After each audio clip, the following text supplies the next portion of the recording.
أعوذ بالله من الشيطان الرجيم بسم الله الرحمن الرحيم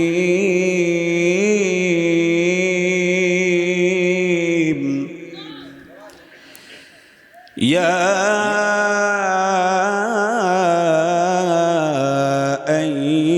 الذين آمنوا لا تقدموا بين يدي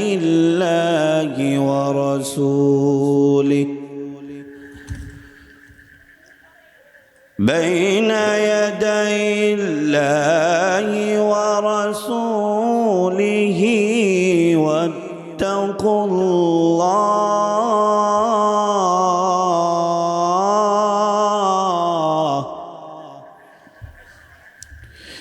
إن الله سميع عليم. وقال تعالى في شان حبيبه آمرا ومخبرا إن الله وملائكته يصلون على النبي يا أيها الذين آمنوا صلوا عليه وسلموا تسليما. আমরা সকলে নামাজের দুরুদ ইব্রাহিম পাঠ করি। اللهم صل على محمد وعلى آل محمد كما صليت على إبراهيم وعلى آل إبراهيم إنك حميد مجيد. اللهم بارك على محمد وعلى آل محمد كما باركت على إبراهيم وعلى آل إبراهيم إنك حميد مجيد. হুজরাত সূরা হুজরাতের একটি আয়াত তেলাওয়াত করেছি, সেই আয়াতকে সামনে নিয়ে নয়, গোটা কোরআনুল কারীমের এই হুজরাত সূরার মৌলিক 10টি শিক্ষা নিয়ে আলোচনা করব। আল্লাহ রাব্বুল আলামিন এই সূরার নাম হুজরাত দিয়েছেন। মুহাদ্দিসিনগণ বলেন এই সূরার আরেকটি নাম হচ্ছে সূরাতুল আখলাক। কি নাম? আখলাক। আখলাক মানে কি বলেন তো? চরিত্র। কি?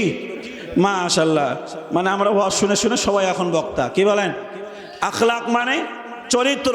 এই চরিত্র সম্পর্কে আলোচনা, কারণ দিন দিন আমাদের মুসলমানদের চরিত্র উন্নত হচ্ছে নাকি নিম্নগামী হচ্ছে? আওয়াজ দিয়ে বলেন। গার্লস স্কুলের সামনে যে যুবকগুলো দাঁড়িয়ে থাকে, অধিকাংশ যুবকগুলোই মুসলমান, অন্য ধর্মের নয়। তারা এই গার্লস স্কুলের সামনে দাঁড়ায় ইফটিজিং করে। কেন ইফটিজিং করে? কারণ দিন দিন মুসলমানের চরিত্র নষ্ট হচ্ছে, এই জন্যই মুসলমানের অধঃপতন নেমে আসছে। কথা বলেন ঠিক কিনা? আজকে মুসলমান তাদের নিজের চরিত্র ভুলে গিয়েছে, এজন্যই দুঃখ লাগে। গায়ে মাখিয়ে নেবেন না। আল্লাহ রাব্বুল আলামিন কোরআনুল কারীমের মধ্যে বলেন, ওয়া ইযা কুরিআল কুরআনু ফাসতামিউ লাহু ওয়া আনসিতু। আল্লাহ রাব্বুল আলামিন বলে, তোমাদের সামনে যখন কোরআন তেলাওয়াত হয় অথবা কোরআনুল কারীমের আলোচনা হয়, আল্লাহ রাব্বুল আলামিন বলে চুপ থাকো এবং শ্রবণ করো। বলেছেন কে? আল্লাহ। দুঃখ আর পরিতাপের বিষয়, 96% মুসলমানের দেশে কোরআনুল কারীমের তেলাওয়াত হলে, গল্প করলে সমস্যা নাই, কিন্তু ওই একই দেশে জাতীয় সঙ্গীত পাঠ হলে চুপ করে না দাঁড়ালে তারে বলে দেশদ্রোহী। কথা বলেন ঠিক কিনা? যেই দিন থেকে বাংলার জমিনে এই নিয়ম হয়েছে, কোরআন তেলাওয়াত হলে কেউ কথা বললে তারা দোষারোপ করে না, জাতীয় সঙ্গীত পাঠ হলে বলে দাঁড়ায় থাকতে হবে, চুপ থাকতে হবে, না হলে বলে দেশদ্রোহী। সেদিন থেকেই বাংলার জমিনে অধঃপতন নেমে এসেছে। কথা বলেন ঠিক কিনা? কেউ রাগ করলেন নাকি? কথা কি ভুল বলেছি? কোন দলের বিরুদ্ধে বলেছি? সম্মানিত উপস্থিতি, এইটা হয়েছে কেন? আমি আপনি মজবুত না, এজন্য আমরা বলছি করছে করুক, আমার কি? কথা বলেন ঠিক কিনা? জাতীয় সংসদে কোরআন তেলাওয়াত হলে কোনো সমস্যা নাই, জাতীয় সঙ্গীত পাঠ হলে তখন আবার তাকায় দেখে কে কে দাঁড়ায়নি, কেন দাঁড়ায়নি, তো বলে দেশকে ভালোবাসে না, বলে না, বলে না? যে আমি যে কথা বললাম এখন আমাকেও বলবে জাতীয় সঙ্গীতের প্রতি ভালোবাসা নাই। আমাদের ভালোবাসা আগে কোরআন, আমাদের ভালোবাসা আগে ইসলাম, এরপরে দেশ, এরপরে অন্য কিছু। কথা বলেন ঠিক কিনা? সম্মানিত উপস্থিতি, আমাদের আখলাক নিয়ে আজকে আলোচনা। আমাদের আখলাক নষ্ট হয়ে যাওয়ার কারণে আজকে আমরা মুসলমানরা লাঞ্ছিত, পদদলিত, নিষ্পেষিত, ইরানে মার খাচ্ছে আপনার আমার মতো মুসলমানের জন্য। কথা বলেন ঠিক কিনা? সম্মানিত উপস্থিতি, আর কোনো কথা নয়, সূরা হুজুরাত থেকে আলোচনা শুরু হবে। আল্লাহ রাব্বুল আলামিন এই সূরা হুজুরাতের 1 নম্বর আয়াত থেকে শুরু করি। 1 নম্বর আল্লাহ রাব্বুল আলামিন আমার আপনার জন্য শিক্ষা দিয়েছেন। তবে তার আগে বলতে চাই, এই সূরায় মৌলিক শিক্ষা কয়টি? আওয়াজ দিয়ে আরো জোরে, জোর হলো না। আপনাদের ব্যাটারি চার্জ আছে হুজুররা? না কিছুক্ষণ পরে উঠে চলে যাবেন? থাকবেন তো? শেষে সিন্নি আছে, নাউজুবিল্লাহ। আছে নাকি? সিন্নি আছে আপনাদের দিকে নাকি? পাবনার দিকে মজা হয় মাহফিলগুলোতে। পাবনার দিকে মাহফিলে রাত যত গভীর হয় শ্রোতা তত বাড়তে থাকে। ব্যাপার কি রে, 2টা বাজতে শ্রোতা আরো বাড়ছে, বলে শেষে বিরিয়ানি আসছে। আগে ঘুম পেরে শেষের দিকে আসছে, শেষে বিরিয়ানি পেলে হলো, ওয়াজ তুই করতেই থাকবে। তবে আমাদের চাঁপাইনবাবগঞ্জে সিস্টেম নাই, কারণ চাঁপাইয়ের মানুষ সরাসরি কোরআনের জন্যই মাহফিলে আসে, বিরিয়ানির জন্য আসে না। কথা বলেন ঠিক কিনা? শেষ পর্যন্ত থাকবো তো ইনশাআল্লাহ, বাজে কোনো কথা নাই। আল্লাহ রাব্বুল আলামিন সূরা হুজুরাতের 1 নম্বর আয়াতে আমার আপনার জন্য শিক্ষা রাখছেন। আল্লাহ রাব্বুল আলামিন বলেন, ইয়া আইয়ুহাল্লাযীনা আমানু লা তুকদ্দিমু বাইনা ইয়াদাইল্লাহি ওয়া রাসূলিহি ওয়াত্তাকুল্লাহ ইন্নাল্লাহা সামিউন আলীম।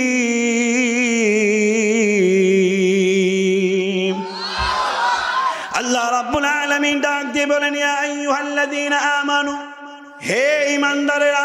কাদেরকে ডাক দিয়েছে? আওয়াজ দিয়ে শুনতে চাই, কাদেরকে ডাক দিয়েছে?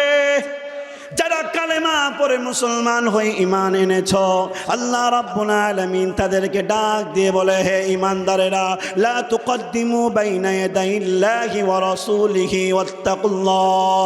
আল্লাহ রাব্বুল আলামিন বলে, হে ঈমানদার বান্দারা, তোমরা যারা ঈমান এনেছ, ঈমান আনার পরে তোমাদের কর্ম যেন এমন না হয়ে যায়।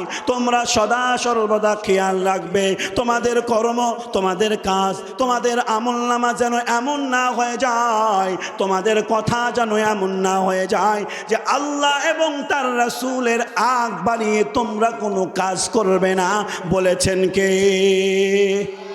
আল্লাহ রাব্বুল আলামিন বলে যে তোমরা আল্লাহ এবং তার রাসূলের বিধান যতটুকু পালন করবে ততটুকু। বলেছেন কে?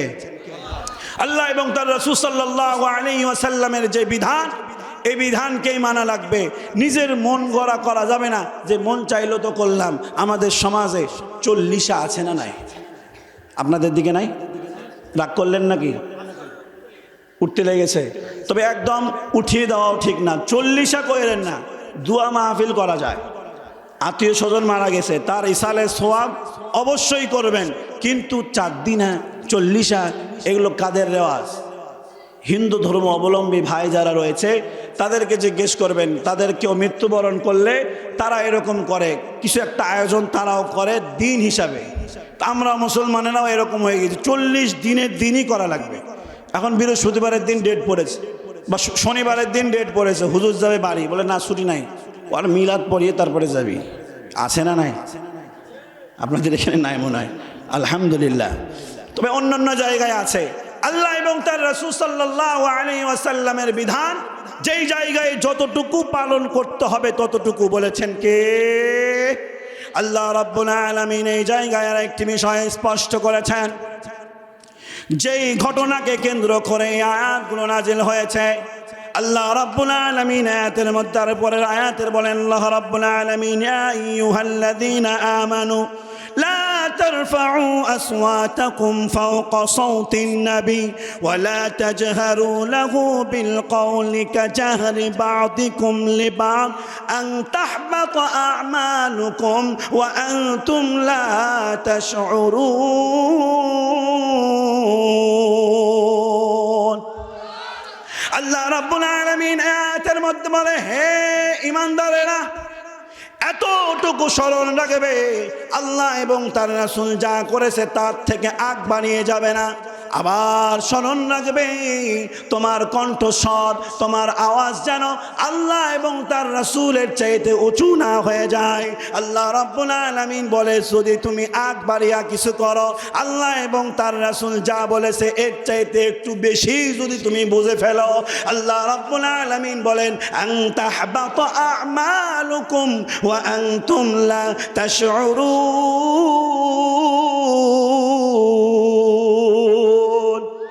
আল্লাহ রাব্বুল আলামিন বলে, যদি নিজেই পাকামি করো, বুঝতে পারছেন তো, নিজেই যদি একটু হিটলারি করো, বুঝতে পারছেন, নিজে একটু আগ বাড়িয়ে ইসলাম শরীয়ত যতটুকু বলেছে এর চাইতে বেশি যদি করো, আন তাহবাতা আমালুকুম ওয়া আনতুম লা তাশউরুন, তোমার আমলনামা কখন শেষ হয়ে যাবে, তোমার আমলনামা কখন নিঃশেষ হয়ে যাবে তুমি টের পাবে না।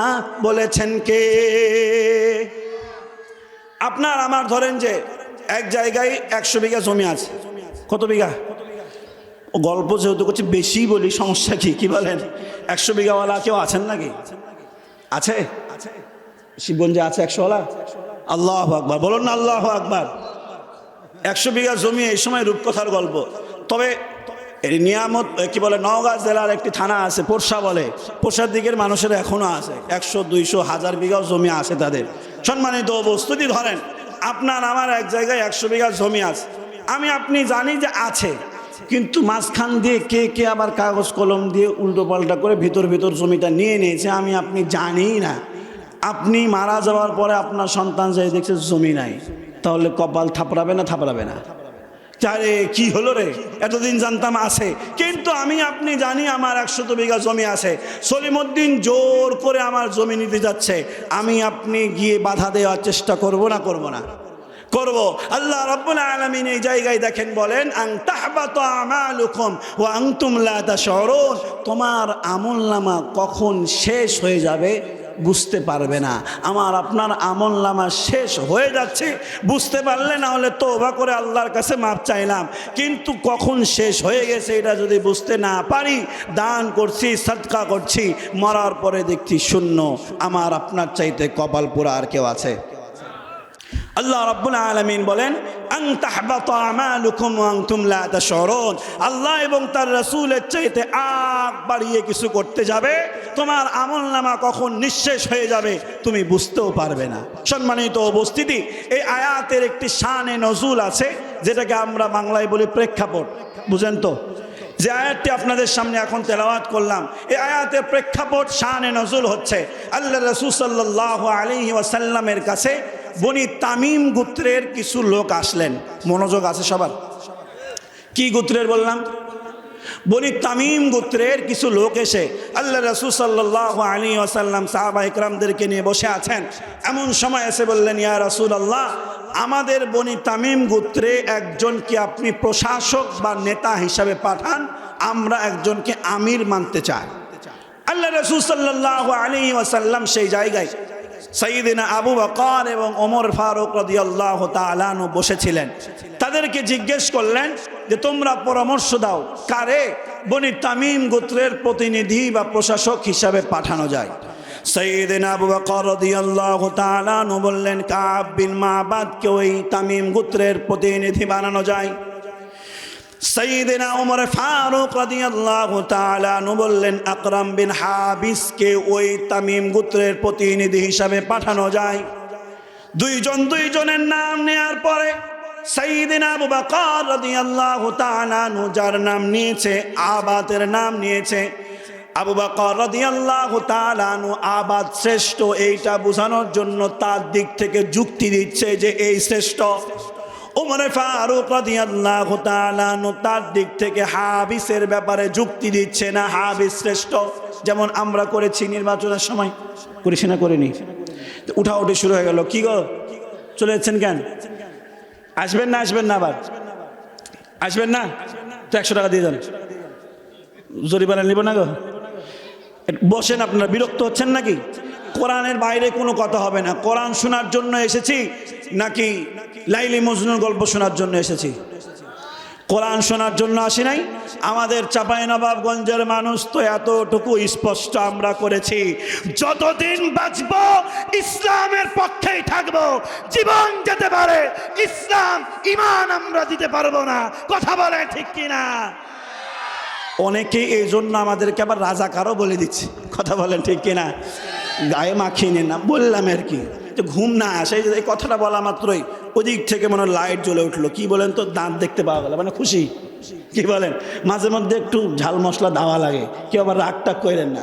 সম্মানিত উপস্থিতি, তো আমরা যেমন নির্বাচনের সময় চেষ্টা করছিলাম যে আমার নেতাই শ্রেষ্ঠ, আমরা ক্ষমতায় গেলে এই দিব সেই দিব, বাড়ি দিব, বিহা দিব, শাদি দিব, বলেছি না বলি নাই? ওই ক্ষমতা পেলে এই করবে সেই করবে, আমার নেতা অমুক, তোমার নেতা এমুক, এরকম করেছি না করি নাই? সেই জায়গা থেকে সাইয়েদনা আবু বকর রাদিয়াল্লাহু তাআলা আনহু, ওমর ফারুক রাদিয়াল্লাহু তাআলা আনহু দুইজনের নাম নিয়েছে। দুইজনের শ্রেষ্ঠত্ব বর্ণনা করতে করতে উনাদের কণ্ঠস্বরটা আল্লাহর রাসূলের চাইতে একটু বেশি হয়ে গিয়েছে। আল্লাহ রাব্বুল আলামিন সঙ্গে সঙ্গে কোরআনুল কারীমের আয়াত নাজিল করেছেন, ইয়া আইয়ুহাল্লাযীনা আমানু لا ترفعوا أصواتكم فوق صوت النبي ولا تجهروا له بالقول كجهر بعضكم لبعض أن تحبط أعمالكم وأنتم لا تشعرون।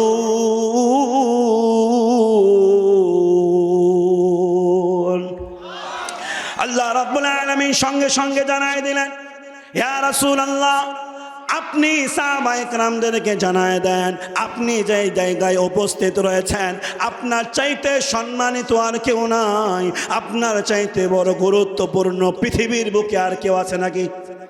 আওয়াজ দিয়ে বলেন, আছে নাকি? আল্লাহ রাব্বুল আলামিন পয়গম্বরকে জানায় দেয়, ইয়া রাসূলুল্লাহ, আপনি আপনার সাহাবীদেরকে জানায় দেন, আপনি যে জায়গায় উপস্থিত রয়েছেন আপনার চাইতে কারো কণ্ঠস্বর যদি উঁচু হয়ে যায়, আপনার সাথে যদি বেয়াদবি হয়ে যায়, আন তাহবাত আমালুকুম ওয়া আনতুম লা তাশউরুন, ইয়া রাসূলুল্লাহ, তাদের আমলনামা কখন নিঃশেষ হয়ে যাবে তারা বুঝতে পারবে না।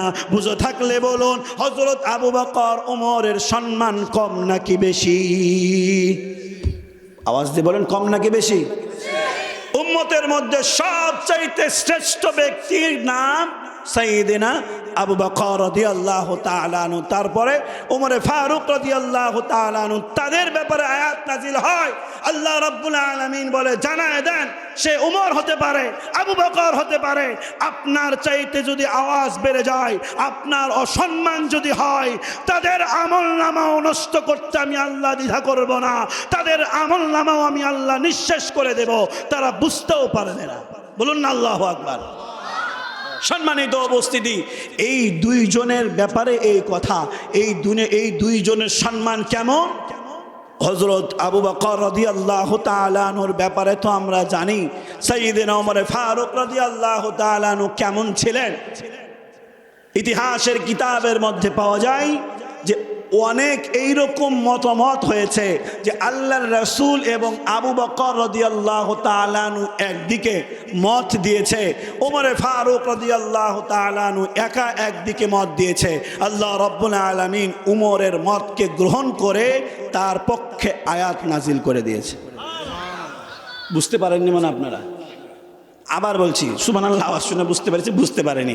এবার বলবো আবার সুবহানাল্লাহ বলার জন্য রেডি থাকবেন। আছেন তো? রেডি আছেন তো? কে কে ঘুমিয়ে গেছেন একটু হাত দেখান তো।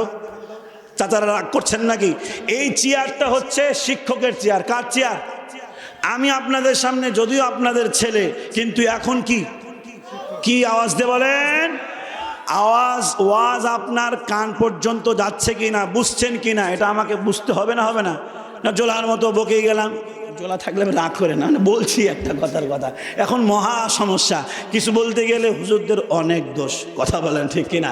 বকেই গেলাম আমি গোপাল ভাঁড়ের মতো, আপনি শুনলেন কান পেতে, এরকম ওয়াজ করতে পারি না। বুঝতে পারছেন তো সকলে ইনশাআল্লাহ? হযরত ওমর ফারুক রাদিয়াল্লাহু তাআলা আনহু এইরকম হয়েছে। সুবহানাল্লাহ বলার জন্য রেডি থাকেন কিন্তু। আল্লাহর রাসূল এবং আবু বকর মত দিয়েছে এক পক্ষে, ওমর মত দিয়েছে আর এক পক্ষে। আল্লাহ রাব্বুল আলামিন ওমরের মতকে গ্রহণ করে তার পক্ষে আয়াত নাজিল করে দিয়েছে। বদরের যুদ্ধে আমরা সকলে জানি আমাদের মুসলমানদের পক্ষ থেকে অংশগ্রহণ করেছিল 1,00,000 সৈন্য। কথা বলেন ঠিক কিনা? দেখেছেন বদরের যুদ্ধে 1,00,000 সৈন্য ছিল। ঝোঁকে বাঙালি হওয়া যাবে না। কয়জন ছিল? 313 জন। কয়জন? রাগ করছেন নাকি? না আমি টেস্ট করছি যে ঘুমের তালে ওয়াজ শুনছেন নাকি, মানে ওই যে ঘুমের তালে ওয়াজ শুনছেন এই জন্য হ্যাঁ ঠিক বলে দিয়েছেন। বদরের যুদ্ধে মুসলমানদের পক্ষে কয়জন ছিল? 313। কতজন? আরো জোরে। চাচারা কথাই বলছে না, কথা বলেন না, রাগ করছেন নাকি আমার উপরে? কয়জন? 313 জন সাহাবী 1000-এর বিরুদ্ধে ইসলামের ঝান্ডা নিয়ে দাঁড়িয়ে গিয়েছিল। আল্লাহ রাব্বুল আলামিন তাদের ঈমানের দিকে তাকায়া আল্লাহ ঘোষণা করলেন, তোমাদের পক্ষে আমি আল্লাহ 1000 ফেরেশতা নাজিল করলাম, তবুও তোমাদেরকে পরাজিত হতে দেব না। বলুন না আল্লাহু আকবার। বদরের যুদ্ধে 70 জন কাফের বন্দী হলো। এই 70 জন কাফের বন্দী হওয়ার পরে আল্লাহ রাসূল সাল্লাল্লাহু আলাইহি ওয়াসাল্লাম সাহাবায়ে কেরামদের সাথে পরামর্শে বসলেন যে এই 70 জন কাফেরকে কি করা যায়। মুসলমানদের অবস্থা তো তখন একদম সংকীর্ণ, অর্থনৈতিক অবস্থা কম, জায়গার সংকলন কম। এই 70 জনকে যদি জেলখানায় রাখে খাবার দেয়া লাগবে না? লাগবে না? নিজেই তো খেতে পায় না, আবার এই 70 জন বন্দীকে কেমনে খেতে দিবে? এই জন্য একসাথে মিটিংয়ে বসা হয়েছে। আল্লাহ রাসূল সাল্লাল্লাহু আলাইহি ওয়াসাল্লাম সাহাবায়ে কেরামদের মত নিচ্ছিলেন। সাইয়্যিদিনা আবু বকর রাদিয়াল্লাহু তাআলা আনহু দয়াশীল ছিলেন না রাগী মানুষ ছিলেন? দয়াশীল মানুষ। উনি বললেন, ইয়া রাসূলুল্লাহ, আমার মত হলো এই 70 জনকে আমরা তাদের কাছ থেকে কিছু কর নিই বা ট্যাক্স নিয়ে তাদেরকে ছেড়ে দিই, মুক্তিপণ নিয়ে তাদেরকে ছেড়ে দিই। কারণ আমাদের অর্থনৈতিক অবস্থা খুব খারাপ, এখন আমাদের কিছু অর্থের প্রয়োজন আছে, এখন আমাদের কিছু সম্পদের প্রয়োজন আছে। এই জন্য উত্তম হবে যে কিছু টাকা নিয়ে, কিছু কর, যে তাদের কাছ থেকে ট্যাক্স নিয়ে তাদেরকে ছেড়ে দেওয়াই উত্তম হবে। কারণ তাদেরকে যদি বন্দি রাখি, 3 বেলা খাবার দাও, তাদের থাকার ব্যবস্থা দাও, নিজেই খেতে পায় না, আবার এই 70 জনের। তাহলে রাসূল সাল্লাল্লাহু আলাইহি ওয়াসাল্লাম বললেন যে আবু বকর তোমারটা শুনলাম, এবার উমরে ফারুকেরটা শুনি। উমরে ফারুক রাদিয়াল্লাহু তাআলা আনহুকে জিজ্ঞেস করা হলো, রে ওমর, এই 70 জনের ব্যাপারে তোমার মতামত কি জানতে চাই। উমরে ফারুক ডাক দিয়ে বলে, ইয়া রাসূলুল্লাহ, এই যে 70 জন বন্দী হয়েছে তারা আমাদের আপনজন, হয়তো কারো ভাই, হয়তো কারো চাচা, হয়তো কারো বাবা, হয়তো কারো সন্তান, কারণ এরা আমাদের রক্তের সম্পর্কের। কথা বলেন ঠিক কিনা?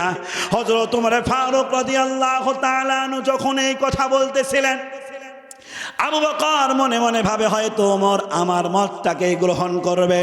ওমরে ফারুক ডাক দিয়ে বলে, ইয়া রাসূলুল্লাহ, এরা আমাদের আপনজন, অতএব আমার মত হচ্ছে এই 70 জনকে মুক্তিপণ নিয়ে ছাড়ার দরকার নাই, এই 70 জনকে এই জায়গায় হত্যা করে দেওয়া সবচেয়ে উত্তম হবে। বলুন না আল্লাহু আকবার। আল্লাহ রাসূল বলে, ওমর বলো কি? এই 70 জনকেই মেরে ফেলেছিল যারা ইসলামের 12টা বাজাইতে চেয়েছিল, যারা বাংলার জমিনে মুসলমানদের রক্ত নিয়ে হোলি খেলেছিল, তাদেরকে আবার ক্ষমা করে বাংলার জমিনে ফিরিয়ে নিয়ে আসার যারা পায়তারা চালাচ্ছ, মনে রাখবে তোমাদের রক্ত নিয়ে আবার তারা হোলি খেলবে। কথা বলে ঠিক কিনা? রাগ করলেন নাকি? কি হচ্ছে, ডাক্তার করছেন নাকি এবার? সম্মানিত উপস্থিতি, কিছু ভুল বলেছি? ওমর ফারুক বললেন দরকার নাই, এই 70 জনকে এই জায়গাতেই কতল করো। আল্লাহ রাসূল সাল্লাল্লাহু আলাইহি ওয়াসাল্লাম ওমর ফারুককে ডাক দিয়ে বললেন, রে ওমর, তোমার মত আমি নিতে পারলাম না, এই 70 জনকে আমি দয়ার নবী কখনো কতল করতে পারবো না। কারণ রে ওমর, আল্লাহ রাব্বুল আলামিন আমারে দুনিয়ায় পাঠিয়েছেন, ওমা আরসালনাকা ইল্লা রাহমাতাল লিল আলামিন।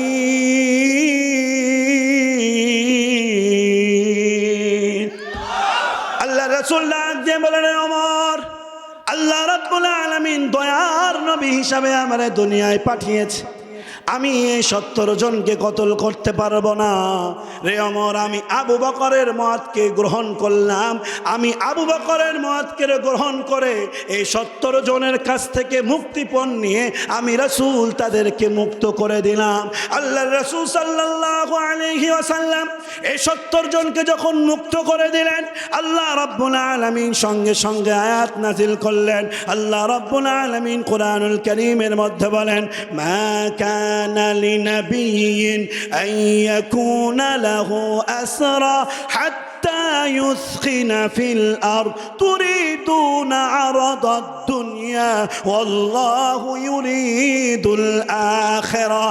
আল্লাহ রাব্বুল আলামিন আল্লাহর পয়গম্বরকে জানায় দেয়, ইয়া রাসূলুল্লাহ, কোন নবীর শানের সাথে এটা যায় না, কোন নবীর সাথে এটা যায় না যে ইসলামের শত্রুর কাছ থেকে দুনিয়াবি কিছু লাভ নিয়ে ছেড়ে দেয়। আল্লাহ রাব্বুল আলামিন তো দুনিয়া দেখে না, আল্লাহ রাব্বুল আলামিন আখিরাতকে বেশি গুরুত্ব দেয়। অতএব ইয়া রাসূলুল্লাহ, আপনি ওই ব্যক্তিগুলোকে ছেড়ে দিয়েছেন, আমি আল্লাহ আপনার মতের সাথে একমত নয়।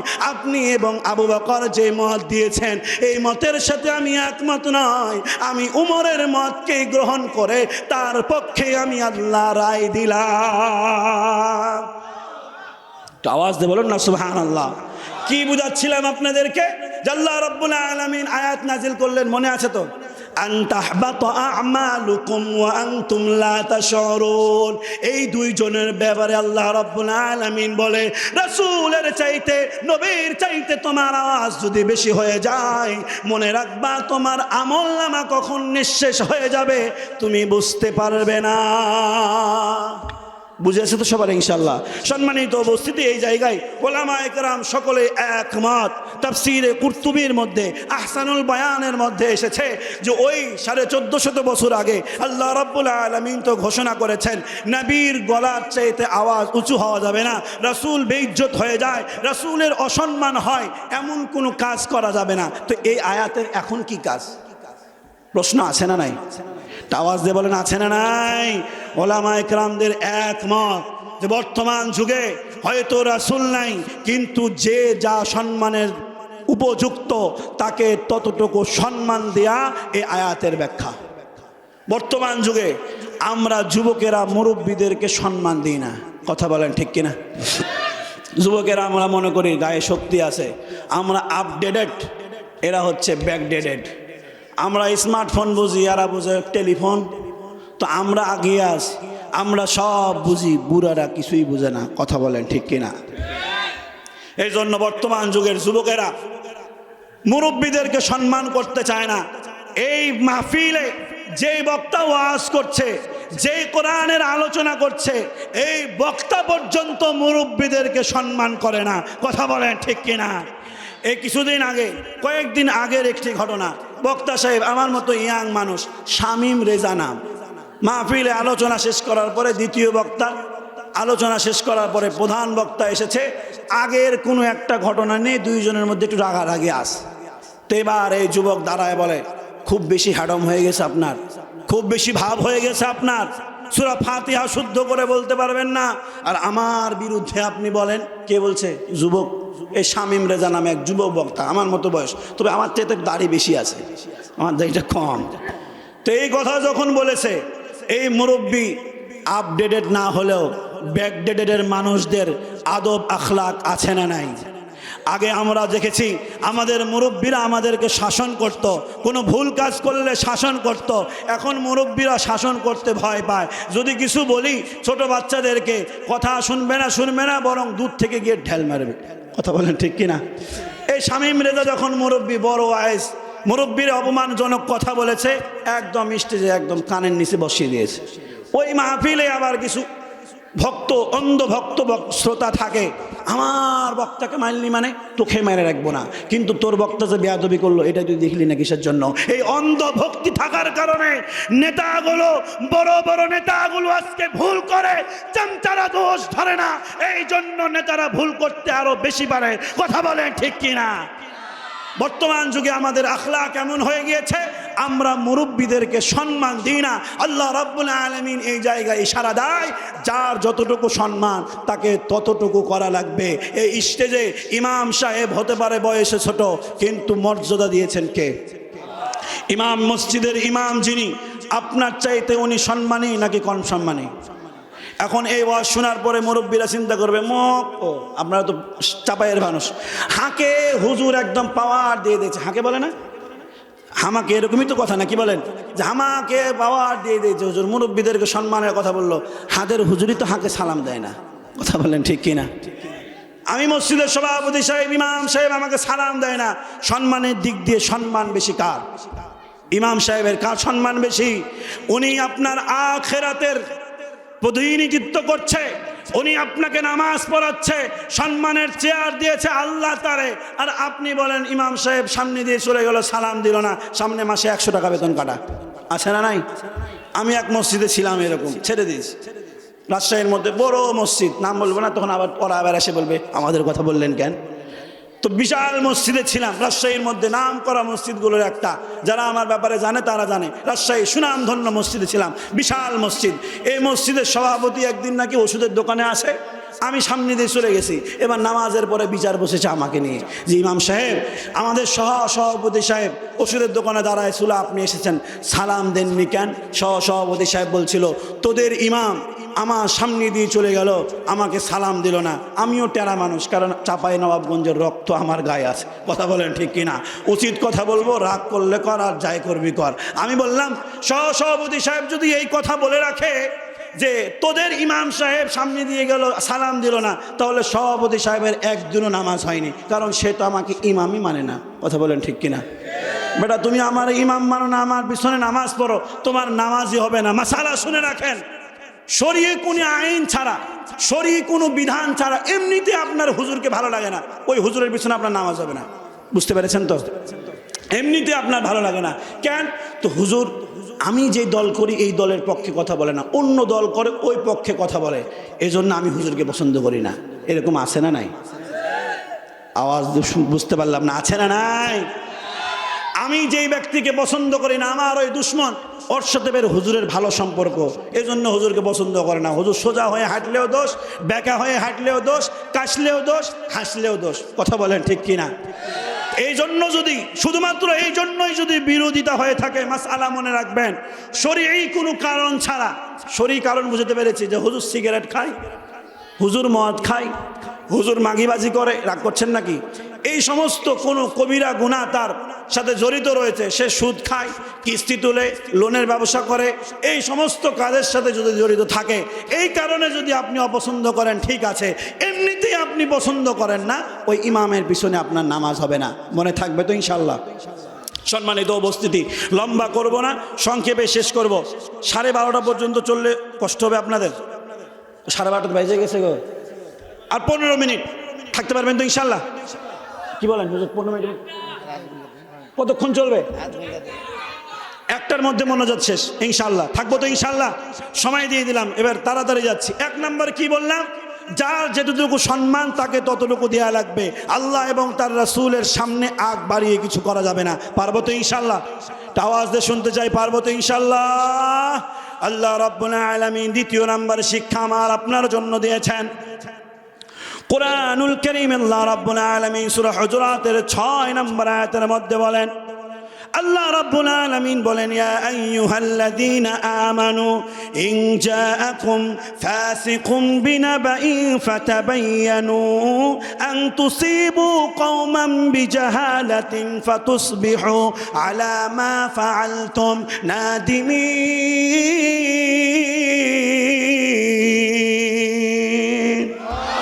আল্লাহ রাব্বুল আলামিন বলে, হে ঈমানদার বান্দারা, মনে রাখবে, ফাসলিহু, আল্লাহ রাব্বুল আলামিন বলেন ফাতাবায়ানু, আল্লাহ রাব্বুল আলামিন বলে কোনো সংবাদ তোমার কাছে আসলো, এই সংবাদ শোনার পরে কোনো সিদ্ধান্ত নিবে না, সংবাদ শোনার পরে যাচাই বাছাই করবে সংবাদটা সঠিক নাকি বেঠিক, এই যাচাই বাছাই করার পরে সিদ্ধান্ত নেবে।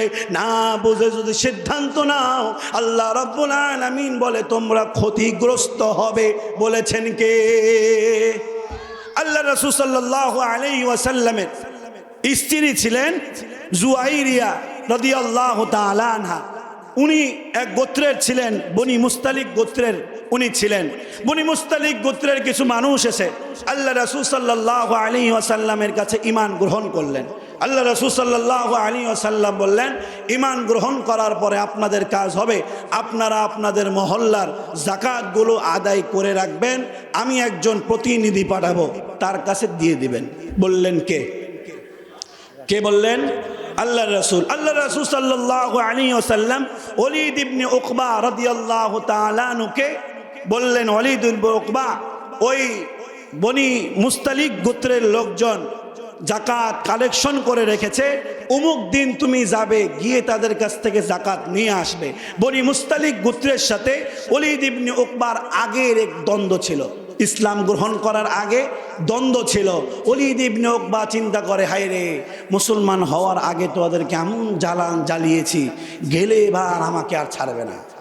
এবার ওলীদ ইবনে উকবা দিন অনুযায়ী তাফসীরে জালালাইন, তাফসীরে মারিফুল কোরআনের মধ্যে ঘটনাটি লেখা হয়।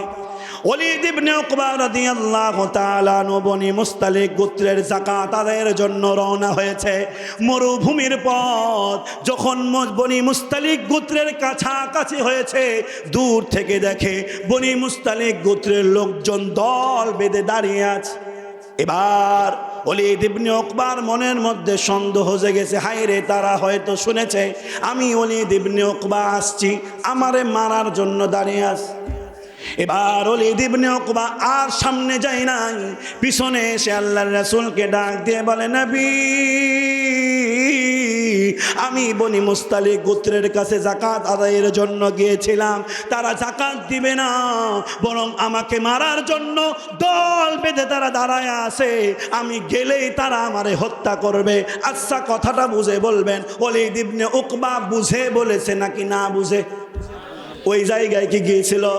না গিয়েই মনে মনে ধরে নিয়েছে আমারে তারা হত্যা করবে। আল্লাহর রাসূল সাল্লাল্লাহু আলাইহি ওয়াসাল্লাম ওলীদ ইবনে উকবার এই সংবাদ শুনে আল্লাহর রাসূল ঘোষণা করলেন, তাহলে তারা যাকাত দিতে অস্বীকার করেছে, তাদের বিরুদ্ধে জিহাদের ঘোষণা, তাদের বিরুদ্ধে যুদ্ধের জন্য এক দলকে প্রস্তুত করলেন।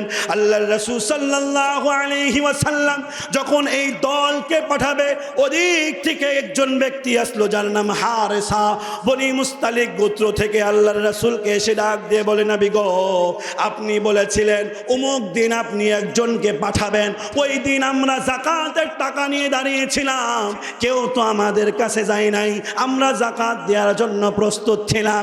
আল্লাহর রাসূল সাল্লাল্লাহু আলাইহি ওয়াসাল্লামের যখন এই অবস্থা হয়েছে, আল্লাহ রাব্বুল আলামিন সূরা হুজুরাতের 6 নম্বর আয়াত নাজিল করে জানায় দেয়, ইয়া রাসূলুল্লাহ, কোন সংবাদ আসলে এই সংবাদ যাচাই বাছাই না করে সিদ্ধান্ত নেবেন না, সিদ্ধান্ত নিলে বড় ক্ষতিগ্রস্ত হবে। বলেন তো দেখি, আল্লাহর রাসূল যদি এই সংবাদ না আসতো, তলোয়ার মুসলমানদের বিরুদ্ধে উঠতো না? উঠতো না? মুসলমানদের বড় ক্ষতি হয়ে যেত। আল্লাহ রাব্বুল আলামিন বলেন, দ্বিতীয় নাম্বার শিক্ষা সূরা হুজুরাত থেকে, আমার আপনার কাছে কোনো সংবাদ আসলে যাচাই বাছাই করে এরপরে মতামত দিব। পারবো তো ইনশাআল্লাহ? দুঃখ আর পরিতাপের বিষয়, বর্তমান আমাদের ইন্টারনেট যুগ হওয়ার কারণে এখন এই দাদু বয়সের লোকগুলো হয়তো একটু কম টিপতে পারে, কিন্তু বাপ চাচারা কিন্তু শিখে গেছে অলরেডি। কথা বলেন ঠিক কিনা? এখন এই মোবাইলের যুগ হওয়াতে আমরা কোনো কিছু দেখলেই কমেন্ট করে ফেলি, বুঝি আর না বুঝি। এই ভিডিও এডিট করা নাকি AI দিয়ে বানানো বুঝা বুঝি নাই, কোনো কিছু একটা দেখেছি ব্যাস গালি দিয়ে দিলাম, যে শালা ভালো না। কথা বলেন ঠিক কিনা? এবং এইরকম ভিডিও আসে, এরকম ছবি আসে, যুবক ভাইরা বেশি এগুলোকে খেয়াল করে যে আম্মাজান ফাতিমার ঘর আমিন লিখা ছাড়া কেউ যাবেন না, গেলে আপনার উমুক হয়ে যাবে, অথবা 100 জনকে শেয়ার করলে আপনার মনের আশা পূরণ হয়ে যাবে। এখন যুবক চিন্তা করে যে আমি জরিনাকে ভালোবাসি, তাই 100 জনকে শেয়ার, জরিনাকে পেয়ে যাবে। কথা বলেন ঠিক কিনা? বুঝে না বুঝে এতবার যারা হজে গিয়েছে, আলহামদুলিল্লাহ আপনাদের দোয়াতে আমিও আল্লাহর ঘর ঘুরে এসেছি। মা ফাতেমার ঘর দেখিনি, দেখেছেন গো দাদু? আপনিও হাজি সাহেব জাননি তো, সবাই দেখলাম হাজি গো। আল্লাহ যেন কবুল করে, সকলে বলে আমিন। নিয়াত করেছেন তো ইনশাল্লাহ? নিয়াত করা লাগবে, নিয়াত ছাড়া হবে না। আমার মতো পাগলা ছাগলারে যদি আল্লাহ এই জায়গায় কবুল করে, আপনার তো নুরানি চেহারা। কথা বলেন ঠিক কিনা? আমরা সবাই নিয়াত করি যে জীবনে বেঁচে থাকতে একবার হলেও আল্লাহর ঘর যাব, বলুন আমিন। আমরা জীবনেও দেখলাম না, না বুঝেই মেরে দিল একটা কথা। এই যে কিছুদিন আগে এক জায়গায় ওয়াজ করেছি কিস্তির বিরুদ্ধে ওয়াজ করেছি যে কিস্তি নেওয়া যাবে না, তবে পরোক্ষভাবে এটাও বলেছি যে কিস্তি যে নিব না, তাহলে অন্য একটা পথ তো থাকা লাগবে। কি বলেন? আমার টাকার প্রয়োজন, তো এক জায়গাতে কিস্তি নিব না, হুজুর মানা করে দিয়েছে, তো কিছু তো একটা করা লাগবে। 20,000 টাকার প্রয়োজন, টাকা তো ব্যবস্থা করা লাগবে। তার মানে কি? তাহলে কারো কাছ থেকে কর্জে হাসানা নেওয়া লাগবে। কি বলেন? ধার নেওয়া লাগবে। ধার দেওয়ার অভ্যাস আমাদের মাঝ থেকে ছুটে যাচ্ছে, এইটা বুঝাতে চেয়েছিলাম। ভিডিও আপলোড হয়েছে, ক্যামেরাম্যানরা ওই রকমভাবে ছেড়েছে। এবার ওই ভিডিও প্রায় 1,80,000 মতো মানুষ দেখে ফেলেছে। 1,80,000-90,000 মানুষ দেখেছে। ওই জায়গায় আমার নাম দিয়েছে কিস্তি হুজুর। কেন? তো বলছে কিস্তির পক্ষে কথা বলছি। আমি কি কিস্তির পক্ষে কথা বলেছি? বিরুদ্ধে কথা বলেছি। ওই একটু শুনেই বলছে এই কিস্তি হুজুর নাম দিয়ে দিয়েছে। তো বুঝে না বুঝে কোনো জায়গায় কোনো কথা বলা যাবে না। মন রাখতে পারবো তো ইনশাল্লাহ? আওয়াজ দিয়ে বলে পারবো তো ইনশাল্লাহ?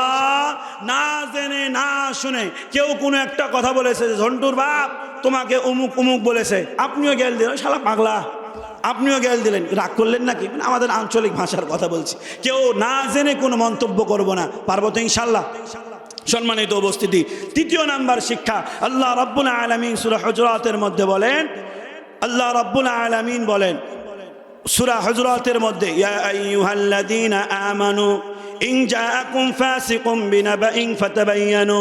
আল্লাহ রাব্বুল আলামিন সূরা হুজুরাতের 9 নম্বর আয়াতের মধ্যে বলেন, ওয়া ইন তাইফাতানি মিনাল মুমিনিনা ইকতাতালু ফাআসলিহু বাইনাহুমা বিল আদল। আল্লাহ রাব্বুল আলামিন বলে, হে ঈমানদার বান্দারা, তোমাদের মাঝে কেউ যদি কোনো দল যদি কন্দলে লিপ্ত হয়ে যায়, আল্লাহ রাব্বুল আলামিন বলে কেউ যদি দ্বন্দ্বে লিপ্ত হয়ে যায়, তোমাদের আরেক পক্ষের উচিত তাদের মধ্যে মীমাংসা করে দেওয়া। বলেছেন কে? কেউ ঝগড়া করছে বা কেউ কথা কাটাকাটি করছে, এই জায়গায় যে তাদের সমাধান করে দেওয়া, বাতাস না দেওয়া। কি না দেওয়া? আমাদের বাংলাদেশের একটা প্রবাদ বাক্য আছে, হাত থাকতে মুখে কিসের রে আছে না নাই? বুঝুক না বুঝুক, কিছুদিন আগে এই তেলের সংকট হওয়ার কারণে বাসে যাচ্ছিলাম, একদম আমার ওই রাজশাহীর কাছাকাছি এক জায়গায় গিয়ে 2 জন মারামারি লেগেছে মোড়ের উপরে, বাসের উপর থেকে। কিছুই জানে না, কিছুই জানে না, উপর থেকে কি দিল? বাতাস দিয়ে দিল, মানে জানেই না কি হয়েছে না হয়েছে। এখন ওই উপর থেকে বাতাস পেয়ে কি লাগতে কিল দিয়ে দে। এটা করা যাবে? আওয়াজ দিয়ে বলেন যাবে? আমাদের যতটুকু আমি জানি, এই শিবগঞ্জ এলাকায় এই প্রথম এসেছি, তবে আমি এতটুকু জানি যে শিবগঞ্জের মানুষের রক্তের গরম বেশি। কথা বলেন ঠিক কি না? একটু তেরিবেরি করলে মৌলবি তোর পা থাকবে না, নামতে পারবি না স্টেজ থেকে। কথা বলেন ঠিক কিনা? এই মাহফিলে স্টেজে ওঠার আগে আবার আম্মাকে ফোন দিয়েছিলাম যে দোয়া করিও, স্টেজে উঠবো। প্রত্যেকটা মাহফিলে ফোন দিই, কোথায় গেছো বাবা? তো বলে শিবগঞ্জ কনসার্ট। খুবই সাবধান।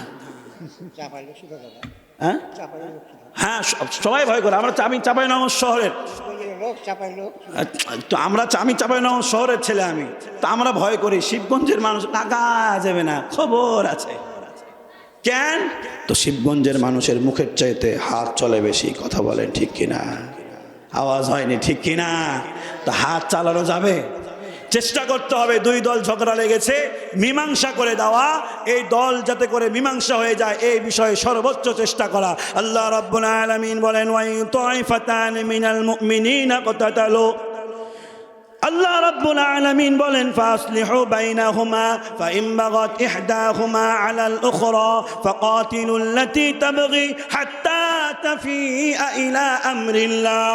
আল্লাহ রাব্বুল আলামিন বলে দুই দলের মধ্যে মীমাংসার চেষ্টা করবে। একটি দল যদি খুব উগ্র হয়ে যায়, সে মীমাংসায় আসতে চায় না, আল্লাহ রাব্বুল আলামিন বলে যে মীমাংসায় আসতে চায় না তার বিরুদ্ধে তোমরা যারা ঝগড়া করো নাই, তোমরা ওই যে দল মীমাংসা করতে চায় তাদের পক্ষ হয়ে, যেই দল মীমাংসা করতে চায় না তাদের বিরুদ্ধে যুদ্ধের ঘোষণা করো। বলেছেন কে? বিষয়টা বুঝাতে পারিস আপনাদেরকে? ধরেন এই চাচা আর এই দাদু দুজনা ঝগড়া লেগেছে, এখন আমি চেষ্টা করছি দুজনা মীমাংসা করে দেয়া, দাদুর তো বয়স হয়ে গেছে, রাগ একটু বেশি, ওই মীমাংসা আসছে না, ওই মানবই না হুজুর তুই দুই জায়গা যা, মায়েরে ছাড়বো আজকে। এখন উনি যেহেতু উনি বলছে যে মুরব্বী মানুষ বাদ দেন মীমাংসায় চলে যায়, উনি যেহেতু মীমাংসায় আসতে যাচ্ছে, দাদু আসতে যাচ্ছে না, আমার উচিত ইনার পক্ষ হয়ে দে। বুঝতে পেরেছেন তো? মীমাংসা আসিস না কিসের জন্য তুই? তবে আল্লাহ রাব্বুল আলামিন বলেন যদি মীমাংসায় চলে আসে হাত্তা তাফিআ ইলা আমরিল্লাহ ফাইন ফাআত ফাসলিহু বাইনাহুমা বিল আদলি ওয়া আকসিতু। 4 নাম্বার আল্লাহ রাব্বুল আলামিন বলে যদি মীমাংসায় চলে আসে তাহলে ন্যায় বিচার, ন্যায় সমাধান করে দাও। বলেছেন কে? 4 নাম্বার আল্লাহ রাব্বুল আলামিন বলে ইনসাফ কায়েম করো, ন্যায় বিচার করো। আবার এই ইনার টাকা বেশি, এই পক্ষ নিয়ে নিলা, ওনার টাকা কম, বয়স হয়ে গেছে, 2 দিন পরে মরে যাবে, 2 দিন পরে মরে যাবে, ওর পক্ষ নিয়ে লাভ নাই, ইনার পক্ষ নিয়ে 2 দিন তাও বাঁচবে, একটু শক্তি বেশি থাকবে, এইটা করা যাবে না, সত্যের পক্ষে থাকা লাগবে। বলেছেন কে? আজকে বর্তমান যুগে আমাদের দেশে ন্যায় বিচার নাই, সৎ বিচার নাই, এই জন্য ধর্ষণ দিন দিন বাড়ছে। কথা বলেন ঠিক কিনা? সম্মানিত উপস্থিতি, লম্বা করব না। 4 নাম্বার বললাম কি, যে আমাদের সব সময় চেষ্টা করতে হবে 3 নাম্বার মীমাংসা করে দেওয়া, এবং মীমাংসার ক্ষেত্রে সর্বোচ্চ চেষ্টা করতে হবে 4 নাম্বার। আল্লাহ রাব্বুল আলামিন বলে ওয়া আকসিতু বাইনাহুমা বিল আদল ওয়া আকসিতু, সর্বোচ্চ চেষ্টা করবে ন্যায় বিচার কায়েম করা, সঠিকটা বলা। পারবো তো ইনশাআল্লাহ? দাওয়াত দিয়ে বলেন পারবেন তো ইনশাআল্লাহ? এরপর আল্লাহ রাব্বুল আলামিন 11 নম্বর আয়াতের মধ্যে বলেন ইয়া আইয়ুহাল্লাযীনা আমানু لا يسخر قوم من قوم عسى أن يكونوا خيرا منهم ولا نساء من نساء عسى أن يكن خيرا منهم। আল্লাহ রাব্বুল আলামিন আয়াতের মধ্যে বলে হে ইমানদার বান্দারা, হে ইমানদার বান্দিরা, 2 দলকে আল্লাহ রাব্বুল আলামিন ডাক দিয়ে বলে কখনো এমন করবে না, কাউকে নিয়ে তোমরা কখনো উপহাস করবে না, কাউকে তোমরা ছোট করবে না। বলেছেন কে? আপনারা বিরক্ত হচ্ছেন? শেষ করে দেব? 5 নাম্বার আল্লাহ রাব্বুল আলামিন বলে যে তোমরা কাউকে নিয়ে উপহাস করবে না, কাউকে অপমান করবে না, কাউকে ছোট করবে না। এই অভ্যাস আমাদের মাঝে কারো নাই মনে হয়। চায়ের স্টলে দেখি যেই মানুষ গরিব অথবা আর্থিক সচ্ছলতা কম, উনি যায় একাই 1 কাপ চা খেয়ে চলে আসে। সমাজের কিছু মানুষ আছে তারে ছোট করে, ঝন্টু জীবনেও 1 কাপ চা কাউকে খাওয়ায় না। কথা বলেন ঠিক কিনা? ছোট করে না? ছোট করার অভ্যাস আমাদের হয়ে গিয়েছে। আমরা মানুষকে হেয় করতে পছন্দ করি, কিন্তু সেই ব্যক্তির পিছনের ইতিহাস, সেই ব্যক্তির পিছনের কথা আমরা কেউ শুনতে চাই না। কথা বলেন ঠিক কিনা? আমাদের অবস্থা এরকম হয়ে গিয়েছে। আমাদের হুজুরদের ভিতরে একজন বিশিষ্ট আলেমে দ্বীন আছে, আমাদের রাজশাহীর গৌরব, আমার বড় ভাই, আমরা এক মাদ্রাসায় পড়েছি, যুবকরা চিনবে, আবরারুল হক আসিফ, নাম শুনেছেন? দ্বিতীয় আজহারি, সুন্দরভাবে ইংলিশে কথা বলে, খুব সুন্দর দেখতেও, আবার ইংলিশে খুব সুন্দর কথা বলে। একদল হুজুর তাকে পুষ্পা হুজুর বলে। কি বলে? পুষ্পা হুজুর বলে। কেন? তো কোনো এক আলোচনায় কোনো এক সিনেমার নাম পুষ্পা, যুবকরা মনে দেখেনি, দেখছেন আপনারা গো? তো এই কোনো একটা সিনেমার কথা বলেছে বোঝানোর জন্য, যেমন এখন আমি আলোচনা করার জন্য বিভিন্ন কথা বলছি না, তো এই বোঝানোর জন্য কোনো একটা কথা বলেছে, ওই হুজুরের নাম এখন পুষ্পা হুজুর দিয়ে দিয়েছে। উপহাস কি? তো ইনি স্টেজে উপরে দাঁড়ায়া স্টেজে বৈশা কোরআনের মাহফিলে বৈশা প্রেম প্রীতির আলোচনা করে, আগে পিছিয়ে আর কিছু দেখে না যে উনি কতক্ষণ আলোচনা করেছে, কি বুঝাইতে চেয়েছে, আমরা দেখি না, শুধু উপহাস করি। এই আবরারুল কাসিবের পিছনের ইতিহাস যদি দেখেন, উনি যেই পরিমাণে কষ্ট করেছে নিজের চোখেই দেখেছি। পর্দা পারে সকালবেলায় যখন হাঁটতে যেতাম উনাকে দেখতাম কানের মধ্যে হেডফোন লাগায়া একা একা ইংলিশে কথা বলছে আর হাঁটছে। সর্বোচ্চ চেষ্টা করত যে ইংরেজিতে যাতে করে কথা বলতে পারে। পরিশ্রম করার কারণে, উনার বাবা এক মাদ্রাসার আলেম, পরিশ্রম করার কারণে সর্বোচ্চ সম্মান দিয়েছেন কে? আওয়াজ দিয়ে বলেন, সম্মান দিয়েছেন কে? যারা উপহাস করত তারাও এখন তার মাহফিলের ডেট পায় না। কথা বলেন ঠিক কিনা? তো এই জন্য কাউকে নিয়ে যদি উপহাস করেন, আল্লাহ রাব্বুল আলামিন তার এমন সম্মান দিবে যে আপনি তার পাত্তার কাছেও যেতে পারবেন না। কথা বলেন ঠিক কিনা? আবার কিছুদিন আগে একজন ব্যক্তির এরকম এসেছে, যার নাম তাজুল, সাংবাদিক, চরের একজন মানুষ, খুব সাদা সিধা মানুষ। তো এই ব্যক্তি সাদা সিধা মানুষ কিন্তু সাংবাদিক হওয়ার চেষ্টা করে, গ্রাম মহল্লার ভিডিওগুলো তুলে ধরে, সাংবাদিকের স্টাইলে কথা বলে। তো এই উনার বাড়ি সম্ভবত চর নারায়ণপুর এরকম কোনো জায়গায়। তো উনাকে নিয়ে উপহাস করা হচ্ছে। ওই ব্যক্তি কাঁদতে কাঁদতে বলছে, আমার এই হাসি মজাগুলোই দেখছেন, কিন্তু আমি কেন মানুষকে হাসাই? কারণ আমি নিজে দুঃখের মধ্যে থাকি, আমি চাই আমার মুখে যেন কখনো দুঃখের ছাপ না আসে, এই জন্য আমি মানুষকে হাসানোর চেষ্টা করি। তারে নিয়ে সমালোচনা, তারে নিয়ে উপহাস করতে করতে এখন ফেসবুক, ইউটিউবে সর্বোচ্চ ভিউ হয় তার ভিডিওতে। উপহাস করেছেন আপনারা, সম্মান দিয়েছেন কে? তো কাউকে নিয়ে উপহাস করা যাবে? মনে থাকবে তো ইনশাআল্লাহ। সম্মানিত উপস্থিতি, এরপরে 6 নাম্বার আল্লাহ রাব্বুল আলামিন বলেন 11 নম্বর আয়াতের মধ্যে, ওয়ালা তালমিজু আনফুসাকুম, আল্লাহ রাব্বুল আলামিন বলেন একে অপরকে তোমরা দোষারোপ করো না। বলেছেন কে? আওয়াজ দিয়ে বলেন, বলেছেন কে? আমাদের অভ্যাস এরকম, বিশেষ করে বাপগুলার, আমি যুবক মানুষ তো বাপদের কথা বলি, কিছু হলে ওর গাছের কাঁঠাল পড়ে গেছে, বেটার দোষ। হয় কি হয় না? কথা বলছেন না? হয় না? হয় না? বলে তোরে বলেছিলাম কাঁঠালটাকে সুন্দর করে বেঁধে রাখতে, তুই বাঁধিস নিয়ে জন্য পড়ে গেছে, বেটার দোষ। কিছু হলেই অন্যের উপরে দোষ দেয়। এটা ছেলের কথা বললাম। আমাদের সবার একটা অবস্থা এরকম, নিজে পবিত্র, বাকি সবাই দোষী। কথা বলেন ঠিক কিনা? আল্লাহ রাব্বুল আলামিন বলেন যে তোমরা একে অপরকে দোষারোপ করো না। 7 নাম্বার শেষ করছি, আল্লাহ রাব্বুল আলামিন বলেন ওয়ালা তানাবাসু বিল আলকাব, আল্লাহ রাব্বুল আলামিন বলে তোমরা কাউকে মন্দ নামে ডেকো না। কি করো না? নাম হচ্ছে আব্দুল মালিক, ডাক দাই মালিককে, বলে না? বলে না? নাম হচ্ছে আব্দুর রহমান, বলে আব্দুর রহমান আবে, বলে না? বলে না? এই নামগুলো কার? আওয়াজ দিয়ে বলেন কার? একে তো আপনি মানুষের নাম বিকৃত করার জন্য গুনাহ কাবীরা আপনার হচ্ছে, দ্বিতীয়ত আল্লাহর নামকে নিয়ে ঠাট্টা করার কারণে আপনার আমলনামায় গুনাহ লেখা হচ্ছে। কথা বলেন ঠিক কিনা? আমরা মানুষের নামকে নিয়ে কেউ ব্যঙ্গ করব না, খেয়াল রাখতে পারবো তো ইনশাল্লাহ? কারো নামকে আমরা ব্যঙ্গ করব না। তবে মাসালা এরকম, যদি কেউ ধরেন যে সে নিজেকে মনে করে, নিজেই পরিচয় দেয় যে সে কালু, বলে যে ভাই আমার নাম বাবু, তবে উমুক মোড়ে এসে বলবেন যে কালু বাবুর বাড়িতে যাব, তাহলে চিনতে পারবে। সে নিজেকেই এটা পরিচয় দেয়, সেই ক্ষেত্রে ঠিক আছে। কিন্তু কেউ খাটো হলে তারা বাইটটা বলা, কেউ কালো হলে তারা কালো বলে ডাকলে আমল নামায় গুনাহ কাবীরা হবে। এই কাজগুলো থেকে দূরে থাকতে পারবো তো ইনশাল্লাহ? আওয়াজ দিয়ে শুনতে চাই, পারবো তো ইনশাল্লাহ? এরপরে আসি 8 নাম্বার, আল্লাহ রাব্বুল আলামিন বলেন ইয়া আইয়ুহাল্লাযীনা আমানু জতানিবু কাসীরাম মিনায-যন্ন।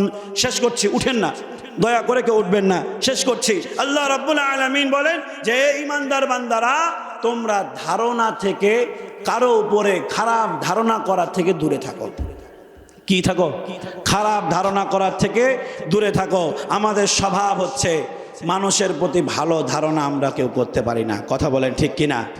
কেউ যদি আমার মহল্লায় যদি 3 তলা বা 5 তলার ফাউন্ডেশন দিয়ে বাড়ি করে, দেখগা সরকারি চাকরি করতো, ঘুষ ছাড়া কিছুই খায়নি। কথা বলেন, কথা বলছেন না? আছে না নাই? কারো উপরে খারাপ ধারণা করা যাবে না।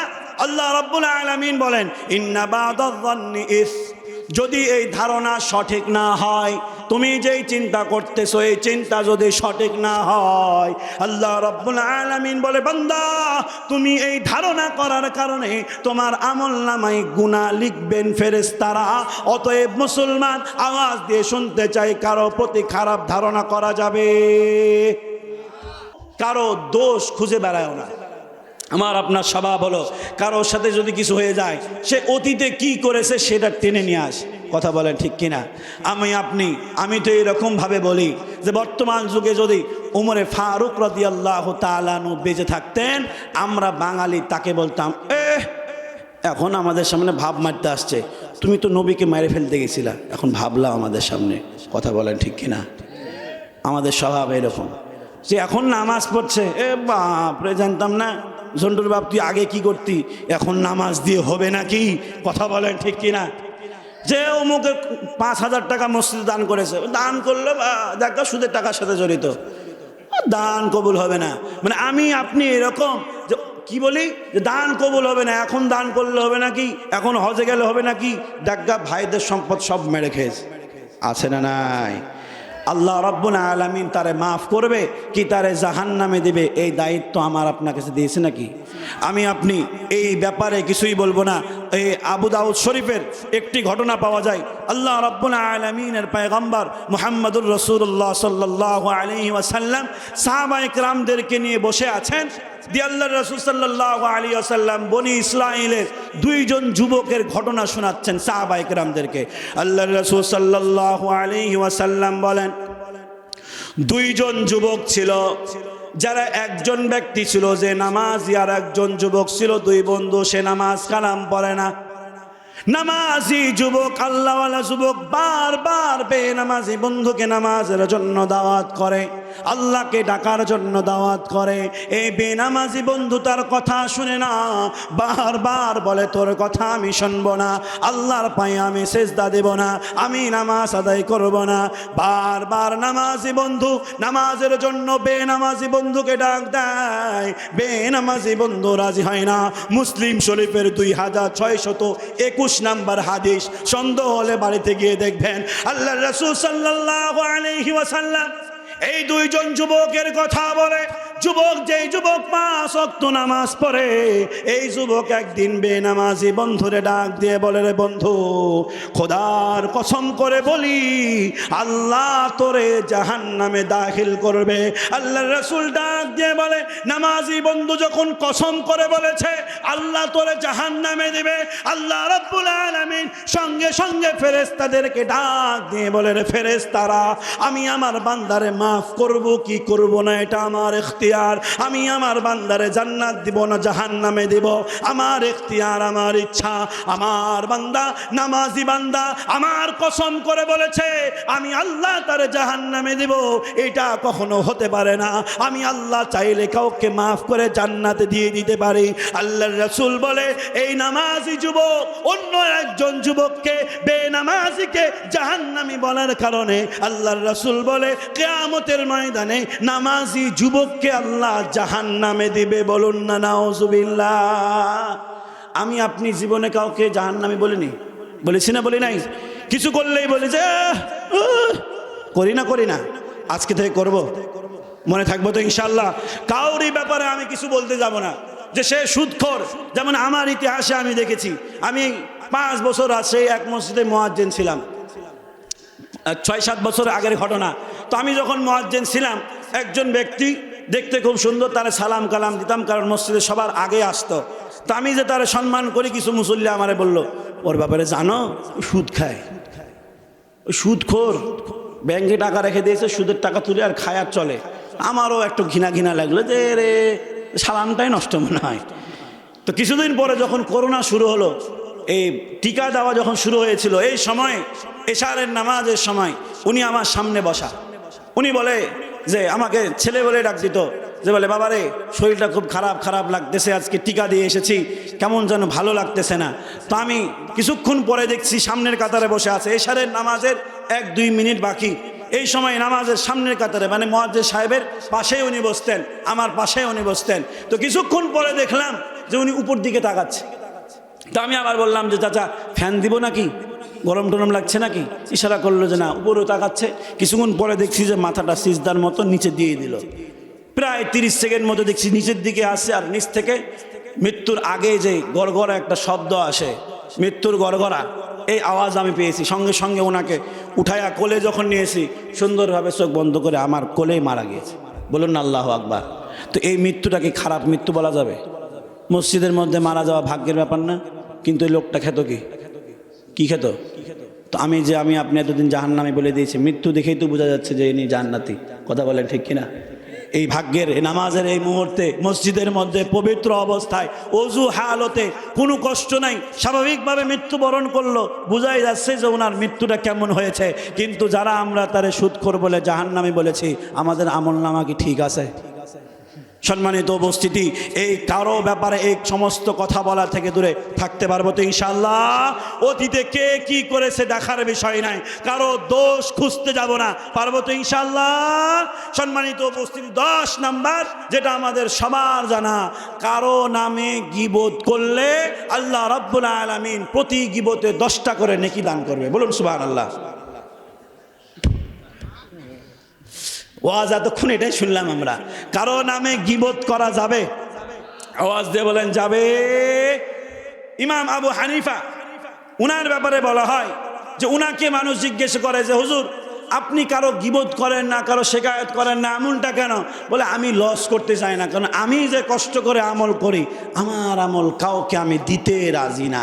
কিন্তু দুঃখ আর পরিতাপের বিষয়, আমরা যারা নামাজি, নামাজ থেকে বের হওয়ার পরে গেট থেকে শুরু করে গীবত করা। কথা বলেন ঠিক কিনা?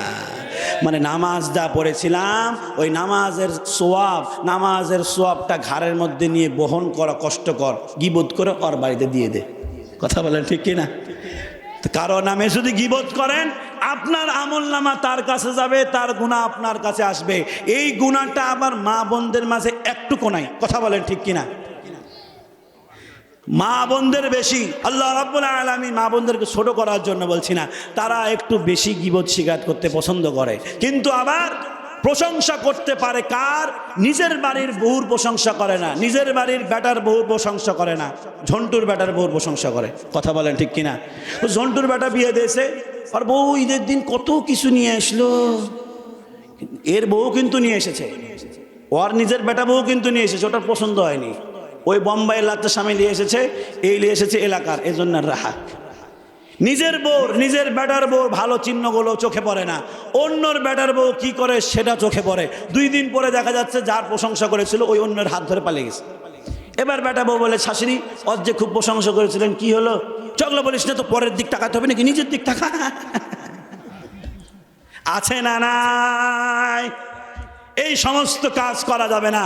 আল্লাহ রাব্বুল আলামিন আপনারে যেটা দিয়েছে এটা নিয়ে সন্তুষ্ট থাকা, অন্যের নামে গীবত করা যাবে না, এটার থেকে দূরে থাকতে পারবো তো ইনশাআল্লাহ? সম্মানিত উপস্থিতি, কিছু মনে করেন না, আমি এতটুকু জানি যে শিবগঞ্জের মানুষ কোরআন প্রেমী। কথা বলে ঠিক কিনা? আমার অন্যান্য ওয়াজগুলো আপনারা শুনবেন ইউটিউবে, আমি কান্দাতে পারি, হাসাতে পারি, গরম করতে পারি, সব রকমই আছে। কিন্তু আমি এতটুকু জানি যে শিবগঞ্জের মানুষের কাছে আয়াত ভিত্তিক আলোচনা না করলে গ্রহণযোগ্য হয় না। কথা বলেন ঠিক কিনা? আমি আজকে আলোচনা করেছি কোন সূরার উপর থেকে? সূরা হুজুরাত। কি সূরা? এই সূরার বাইরে যাইনি, কারণ আমি জানি যে শিবগঞ্জের মানুষ কোরআন হাদিসের বাইরে কোনো কথা শুনতে চায় না। যে ঘটনা বলেছি সেটা রেফারেন্স সহকারে বলেছি, যাতে করে কালকে বলতে না পারেন যে মৌলভী বানিয়ে অনেক কিছু বলে গেল, এরকম যাতে করে না হয়। সম্মানিত উপস্থিতি, 10টি গুণের কথা বলেছি, 10টি শিক্ষার কথা বলেছি।